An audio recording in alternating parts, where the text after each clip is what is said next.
지난 4월 은행권 가계대출 증가 속도가 다시 빨라졌습니다.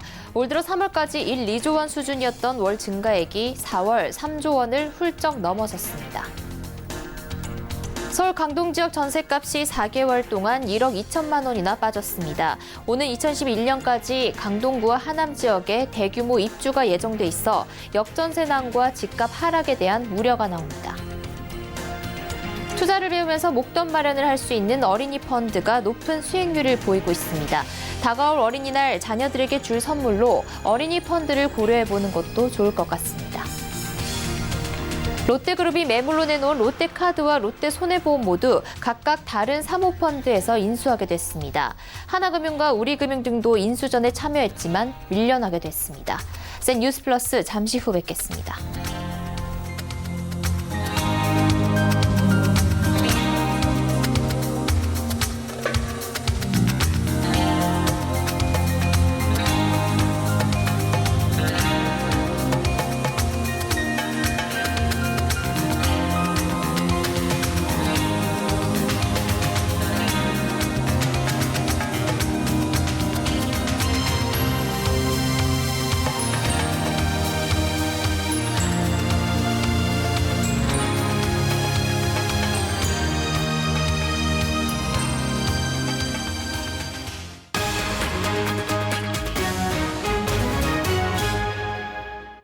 시청자 여러분 안녕하십니까? 센 뉴스 플러스 양한나입니다. 올해 들어 주춤했던 은행 가계대출 증가 속도가 지난달 다시 빨라졌습니다. KB국민과 신한, 하나, 우리, NH농협은행 등 5대 은행에 따르면 이들 은행의 가계대출 잔액은 4월 말 기준 약 579조 5천억 원으로 한 달 전보다 3조 3천억 원 넘게 늘었습니다. 올 1분기 가계대출 증가액이 1조 원에서 2조 원대로 낮아졌던 것에 비해 증가 속도가 크게 빨라진 겁니다. 가계대출 중 주택담보대출과 개인신용대출, 집단대출이 모두 연초보다 더 큰 규모로 늘어났습니다. 통상 연말 연초에는 신용대출 증가세가 둔화하거나 마이너스로 돌아서는 경향이 있습니다. 연말 성과급이나 설 보너스를 받는 직장인들이 마이너스 통장으로 빌린 돈을 갚기 때문입니다. 이 효과가 사라지면서 4월 대출 규모가 다시 늘어난 것으로 풀이됩니다. 지난달 5대 은행의 자영업자 대출도 한 달 전보다 1조 7천억 원 넘게 증가해 225조 원을 돌파했습니다. 서울 강동구의 11,000가구에 달하는 새 아파트 입주가 코앞으로 다가온 가운데 이 지역 전셋값이 4개월새 1억 2천만 원이나 하락하는 등 조짐이 심상치 않습니다. 강동구 대규모 입주 여파는 인근 지역인 하남시와 위례 신도시로까지 번지는 모양새입니다. 특히 오늘 2021년까지 강동구와 하남 지역에 각각 18,000가구의 대규모 입주가 예정돼 있어 역전세난을 비롯해 집값 하락과 전셋값 하락이 동반될 것으로 관측됩니다. 정창신 기자입니다. 서울 강동구 둔촌동에 1984년 준공한 프라자 아파트. 이 단지 전용 83.4제곱미터 전세는 올해 2월 3억 원에 거래됐습니다. 같은 층이 지난해 10월 4억 2천만 원에 거래된 것과 비교하면 4개월 새 1억 2천만 원이나 빠진 겁니다. 오늘 한국감정원에 따르면 강동구 아파트 전세값은 지난해 11월부터 26주 연속 하락해 7.33% 떨어졌습니다. 강동구 전셋값 하락은 역대급 아파트 입주를 앞두고 있기 때문으로 분석됩니다. 실제 오는 6월부터 레미안 명일역 솔베뉴, 9월 고덕 그라시움, 11월 힐스테이트 암사, 12월 고덕 센트럴 아이파크와 고덕 롯데캐슬 베네루체 등 11,000가구에 달하는 새 아파트 입주가 시작됩니다. 강동구 입주 폭탄 파장은 이미 인근 지역인 하남 미사와 미래 신도시로까지 번지고 있습니다. 하남시 풍산동 미사강변 센트럴자이 아파트의 경우 전용 91.44제곱미터 전세는 지난달 3억 8천만 원에 거래됐습니다. 지난 1월 비슷한 층이 4억 4천만 원에 거래된 것과 비교하면 6천만 원 떨어진 겁니다. 위례 신도시도 상황은 비슷합니다. 위례 하남권역인 하감동 위례 롯데캐슬 전용 84.98제곱미터 전세는 4월 4억 4천만 원에 나갔습니다. 올해 초 같은 층이 4억 5,500만 원에 거래된 것과 비교하면 1,500만 원 하락했습니다. 전문가들은 강동과 하남, 위례 지역의 내후년까지 매해 10,000가구 넘는 새 아파트 물량이 줄줄이 대기 중이라 쉽지 않은 상황을 예고했습니다. 총체적으로 이 동부권을 보면 하남 미사, 위례, 감일, 그다음에 여기 지금 고덕 재건축까지 합하면은 뭐 물량들이 어마어마하거든요. 근데 이 물량들이 이제 한 번에 다 채워지려고 하니 당분간 좀 어렵지 않을까. 실제 부동산 114 조사에 따르면 올해부터 내후년까지 강동구 입주 물량은 총 18,082가구, 하남시 역시 같은 기간 18,170가구의 새 아파트 입주가 예정돼 있습니다. 다만 하남 미사지구만 놓고 보면 오는 6월 미사강변 호반 서밋 플레이스 846가구, 2021년 미사역 파라곤 925가구 등 1,771가구에 불과합니다.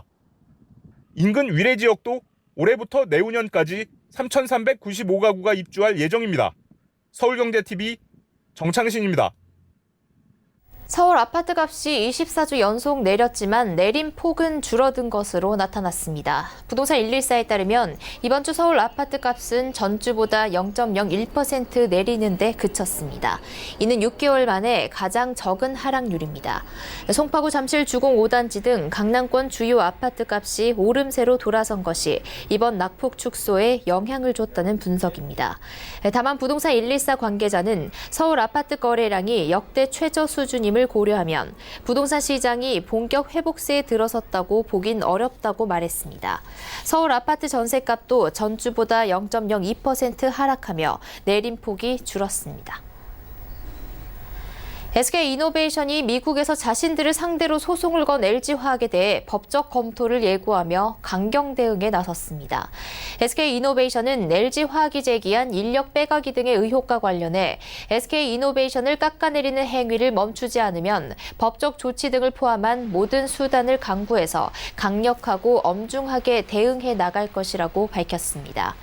앞서 LG화학은 지난달 30일 SK이노베이션에 대해 2차 전지 영업비밀 침해 의혹을 제기하며 미국 국제무역위원회와 SK이노베이션의 전지사업 미국 법인 SK배터리 아메리카가 있는 델라웨어주 지방법원에 소송을 제기했습니다. LG화학은 2017년부터 2년간 SK이노베이션이 LG화학 전지사업본부 전 분야에 걸쳐 76명의 핵심 인력을 빼가 기술 유출을 했다고 주장하고 있습니다. SK이노베이션은 LG화학이 주장하는 형태인 빼오기식으로 인력을 채용한 적이 없고 모두 자발적으로 온 것이라며 기술 유출과 관련해서도 독자적 기술을 바탕으로 개발 방식에 차이가 있기 때문에 경쟁사의 영업비밀이 필요 없다고 반박했습니다. SK증권은 아시아나항공 인수 시 소요 금액은 약 2조 5천억 원으로 기존 추정치를 웃돌 것이라고 분석했습니다. 인수 후보로는 재무 여력과 사업 시너지를 갖춘 롯데그룹과 한화그룹을 제시했습니다.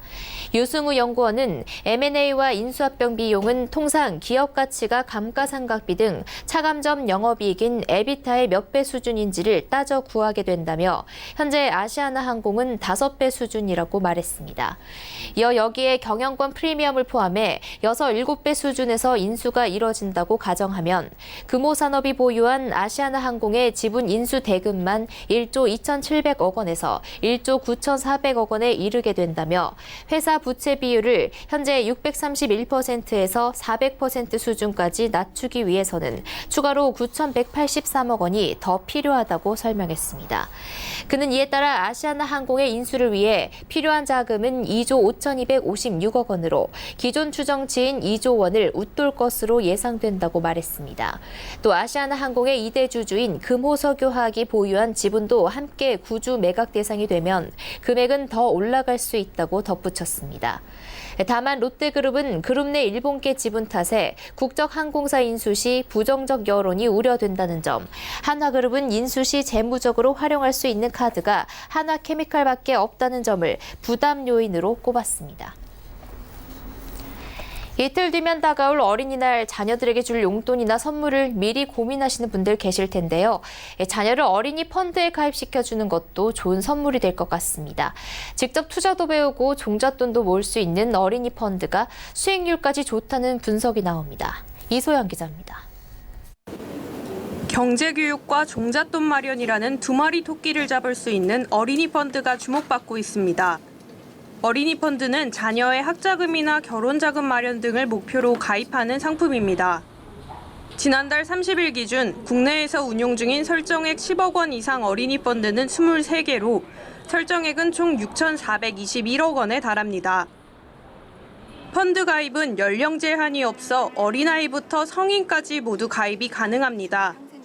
다만 아이의 미래를 위한 종잣돈 마련이 투자 목적이라는 점, 일부 상품의 경우 청소년을 상대로 해외 탐방이나 경제 캠프 등을 부가적인 혜택으로 제공한다는 점에서 어린이 펀드로 불립니다. 어린이 펀드가 주목받는 또 다른 이유, 바로 펀드의 수익률입니다. 어린이 펀드의 연초 이후 평균 수익률은 9.23%로 국내 주식형 펀드의 평균 수익률 9.14%를 웃돕니다. 장기 수익률을 비교해도 마찬가지입니다. 어린이 펀드의 최근 5년 수익률은 평균 13.77%로 같은 기간 국내 주식형 펀드 수익률보다 2% 넘게 높았습니다. 장기 투자 상품인 만큼 5년 수익률이 최대 60%를 웃돌기도 합니다. 미래에셋 자산운용의 우리아이 친디아는 5년 수익률이 62.60%에 달합니다. 신영 주니어 경제박사, 하나 UBS 꿈나무, 한국투자 한국의 힘 아이사랑 역시 5년 수익률 20에서 30%를 기록했습니다. 물론 펀드라는 상품의 특성상 시장의 상황에 따라 손실 가능성을 배제할 수는 없습니다. 다만 아이의 미래를 위한 투자라는 점에서 선별된 우량주를 중심으로 상품이 구성된다는 점, 장기 투자로 타 펀드보다 수익률이 높다는 점 등은 어린이 펀드의 투자 포인트가 될 수 있어 보입니다. 서울경제TV 이소연입니다.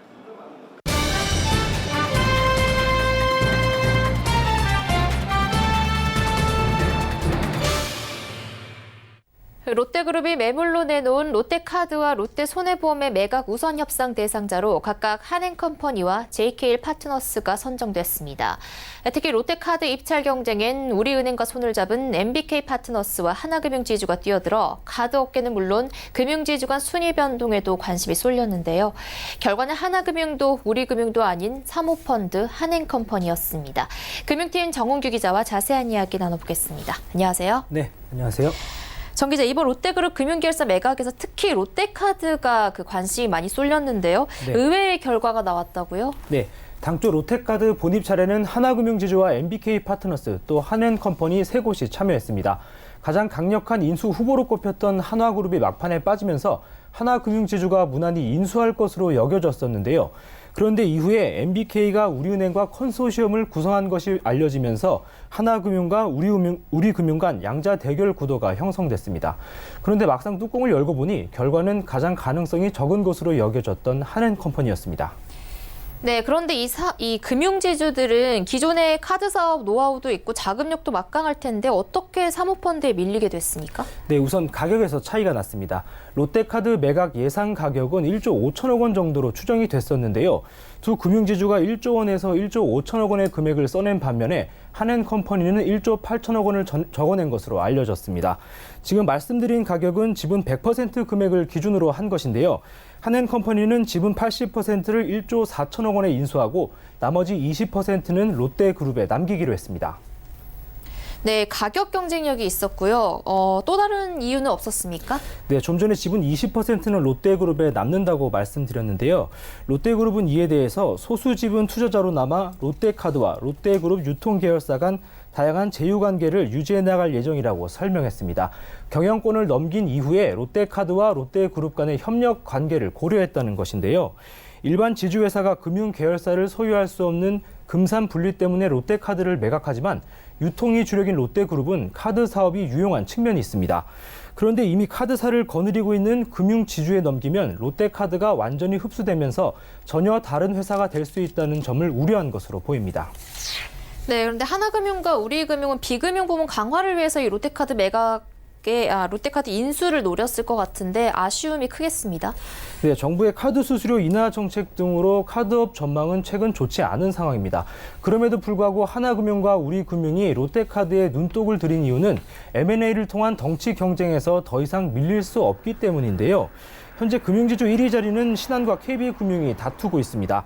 KB가 LIG손해보험과 현대증권을 인수했고 신한은 오렌지라이프를 인수하면서 압도적인 양강 체제를 구축하고 있는 중인데요. 이번 결과만 보면 하나금융과 우리금융은 모처럼 나선 대형 딜에 실패했는데요. 다만 한행컴퍼니가 매각 차익을 목표로 한 재무적 투자자인 점을 고려하면 향후 3년에서 5년 뒤 롯데카드를 다시 살 수 있는 기회는 열려 있습니다. 네, 결국 사모펀드의 손으로 넘어간 롯데카드 매각전에 대해서 정은규 기자와 이야기 나눠봤습니다. 감사합니다. 네, 감사합니다.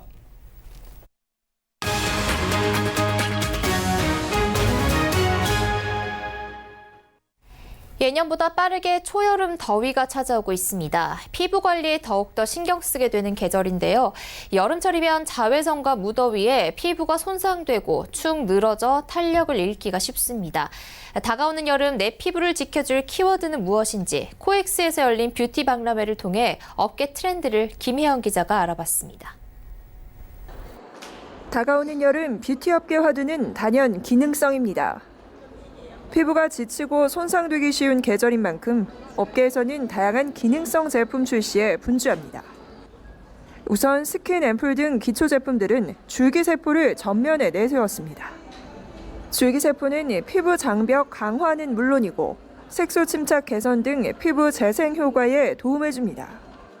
희석하지 않은 순수 줄기세포 배양 원액을 포함하고 있고요. 피부 재생과 회복에 매우 좋습니다. 최근 선풍적인 인기를 끌고 있는 V라인 리프팅 팩 역시 마찬가지입니다. 리프팅 팩은 처진 볼살과 이중턱 등을 잡아줘 매끈한 얼굴 라인을 되살려 탄력에 도움을 주는 제품으로 집에서 외모를 가꾸는 홈케어족이 늘면서 인기입니다. 업계 선두주자인 에이바자르는 단순히 얼굴 라인을 고정해주는 것을 넘어 피부의 탄력과 볼륨을 살려주는 성분과 잔주름까지 메워주는 영양을 가득 채웠습니다. 기존 턱 라인만 감싸던 면적을 목과 볼까지 넓혀 리프팅 효과도 한층 더 높였습니다. V라인뿐만 아니라 페이스의 M라인까지 이 목에서 볼뺨까지 리프팅 케어를 할 수 있으며 더 두꺼워진 겔과 프랑스 세더마사의 특허 성분인 보르피린 그리고 바디핏을 하이드로겔과 혼합해 보다 강력한 리프팅 효과와 피부 보습 효과를 동시에 느낄 수 있는 것이 가장 큰 특징입니다. 또한 에이바자르는 피부의 모공을 막아 트러블을 일으킬 수 있는 실리콘 성분을 전혀 쓰지 않고 수분과 보습감으로 피부 진정 효과가 높은 기능성 크림도 선보이며 소비자들의 마음을 두드리고 있습니다. 기미, 주름 등의 원인이 되는 피부의 가장 큰 적인 자외선을 막아주는 자외선 차단제 역시 기능성에 초점이 맞춰졌습니다. 화학적으로 합성된 유기 자외선 차단제보다는 예민한 피부에도 자극 없이 쓸 수 있는 착한 성분의 무기자외선 차단제를 잇따라 선보이고 있습니다. 무기자외선 차단제는 이제 피부에 막을 씌워서 자외선을 튕겨내는 거라고 생각하시면 되고요. 유기자외선 차단제는 자외선을 흡수시켜서 피부에서 분해시키는 거라고 생각하시면 됩니다. 자외선을 이제 튕겨내니까 피부에는 안전한데 민감하신 분들은 좀 트러블이 생길 수 있고. 서울경제TV 김혜영입니다. 네, 공고문 읽어주는 남자 정창신 기자 나와 계신데요. 오늘은 어떤 단지 소개해 주실지 궁금합니다. 바로 소개해 주시죠. 네, 오늘은 대림산업이 경기도 하남 가밀지구에 짓는 가밀 에코앤 이편한 세상의 아파트 단지 입주자 모집 공고문을 가지고 나왔는데요. 자, 이 단지 어떤 단지인지 간략하게 좀 보면요. 뒤에 조감도가 띄어져 있는데 이 아파트는 최고층 수가 29층으로 이루어져 있고요. 101동부터 106동까지 6개 동 총 866가구로 이루어져 있습니다. 이 전용 면적 기준으로 봤을 때는 77제곱미터와 전용 84제곱미터 이렇게 두 가지로 이루어져 있습니다. 자, 입주자 모집 공고문 바로 한번 살펴보겠습니다. 자, 공급 금액. 그러니까 분양 가격인데요. 전용 면적 77제곱미터의 경우에는 4억 6,200만 원에서 4억 9,900만 원으로 형성이 돼 있고요. 84제곱미터와 84제곱미터 A형과 B형의 경우에는 4억 9,500만 원에서 5억 5,700만 원으로 분양가가 책정이 돼 있습니다. 그런데 이 아파트 단지가 좀 특이한 점이 뭐냐면 바로 요 계약금 부분입니다. 지난주에도 좀 설명을 드렸는데 보통 요즘 분양하는 아파트 단지의 계약금은 20%로 책정이 되거든요. 여기에다가 중도금 60%, 나머지 잔금이 20%로 이루어져 있는데 이 단지는 계약금을 15%만 받겠다라는 얘기입니다. 이게 무슨 뜻이냐면 초기 부담을 좀 줄여주겠다라는 뜻인데 보면 계약금이 한 7천만 원대 그리고 한 8천만 원 정도만 있으면 이 아파트에 분양을 받을 수 있다. 그리고 계약할 수 있다라는 뜻입니다. 네, 가밀 에코엔 이 편한 세상, 이 아파트 모델하우스가 지난 26일에 문을 열었는데요. 그동안 15,000명이 넘는 관람객이 다녀갔다고 합니다. 요즘 보기 드물게 4억 원대 분양가이기 때문에 특히 관심이 크다고 하는데요. 이 단지에서 특별히 알아둬야 할 점 뭐가 있을까요? 네, 자 계속해서 입주자 모집 공고문을 좀 살펴보겠습니다. 자, 보시면 이 하남 가밀지구 북동쪽에 보면 이 동서울 전력소라고 있습니다. 자, 지금 사진이 나오죠. 이렇게 생긴 전력소가 있고 이게 전기를 실어 날라야 되기 때문에 뭐가 있어야 되냐면 철탑이 있어야 됩니다. 그런데 공고문에 보면 이 가밀지구에는 철탑 6기가 지구 내를 관통하고 있다. 이렇게 명시되어 있습니다. 지금 이렇게 생긴 게 철탑인데 이런 철탑이 이 가밀지구를 곳곳에 좀 있다는 얘기고요. 그런데 다만 뭐가 있냐면 이 철탑을 지중화를 추진할 예정이다. 이게 무슨 말이냐면 지금 지상으로 나와 있는 이 높은 철탑을 보기가 안 좋으니까 땅속으로 매립하겠다라는 얘기인데 그런데 자세히 보면 시점이 없습니다. 지중화 예정이라고만 돼 있지 언제 이걸 지중화하겠다라는 내용은 없으니까 이 점은 계약하기 전에 좀 사전에 알아보셔야겠고요.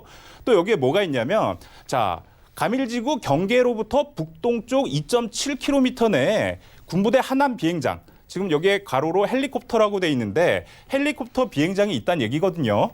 그런데 이 헬리콥터 비행장이 이 가밀지구 주 운항 경로 외부에 있다는 얘기입니다. 그러니까 이 아파트 단지 위로 헬리콥터들이 날아다니지는 않지만 주변으로는 날아다닐 수 있기 때문에 이때의 소음이 한 60데시벨 이하 정도에서 들릴 수 있다라고 경고하고 있는 겁니다. 여기에다가 이 가밀지구 남서쪽에 보면 서울공항이 있다 이렇게 써 있는데 서울공항은 아마 잘 아실 겁니다. 대통령이 해외 순방 갈 때 이용하는 공항이죠. 이곳에는 이 전투기들도 날아다니고 비행기들도 날아다닐 수 있기 때문에 이 가밀지구에서 이 항공기 소음이 발생할 수 있다라는 점을 좀 명시한 거고요. 자, 그러면 아까 여기 60데시벨 정도의 소음이 발생할 수 있다라고 했는데 자, 이게 어느 정도의 소음인지를 좀 알아봤더니 지금 이 표는 환경부에서 발표하는 국가 소음 정보 시스템 이 표입니다.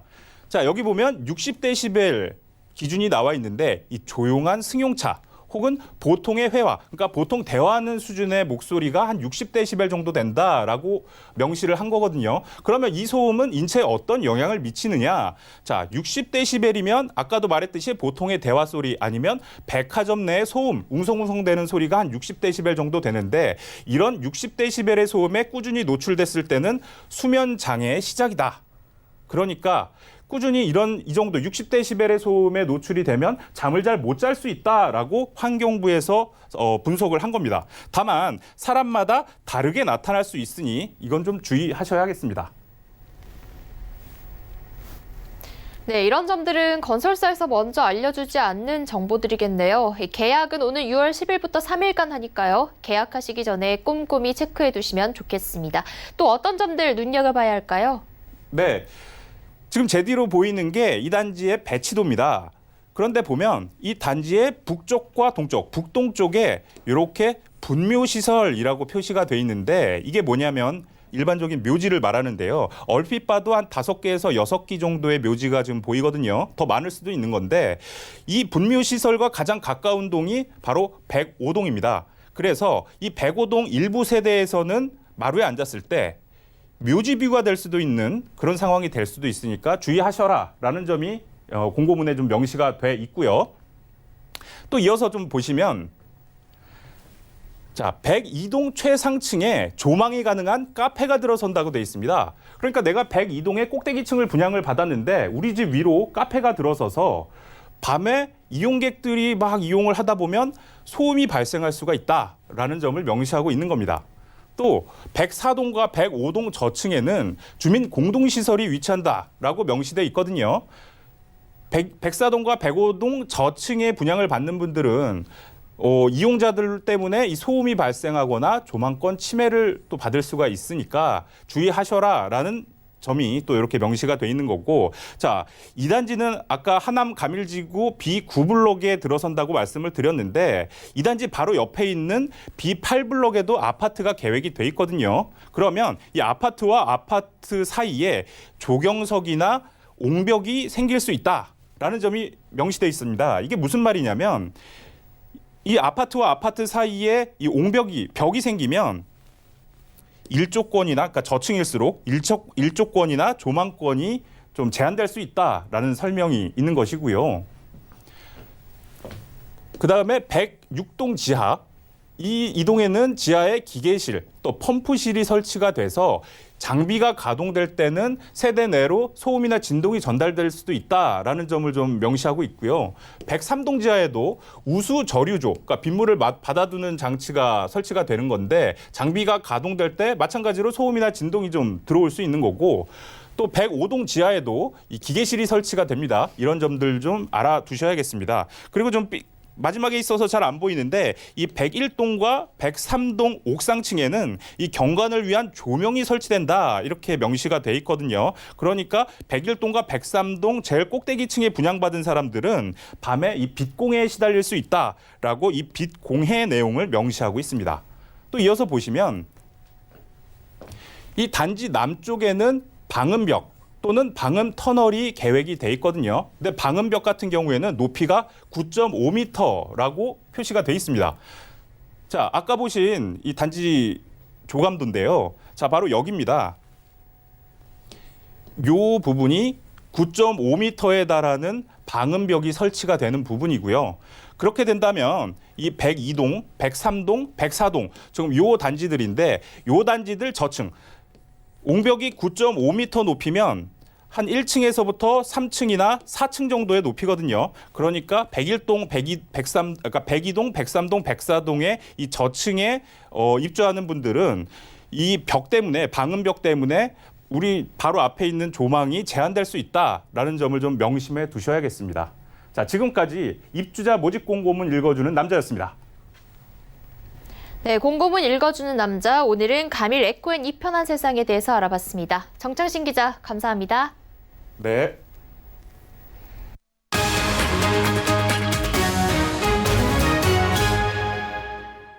센 뉴스 플러스 여기까지입니다. 시청해주신 여러분 고맙습니다.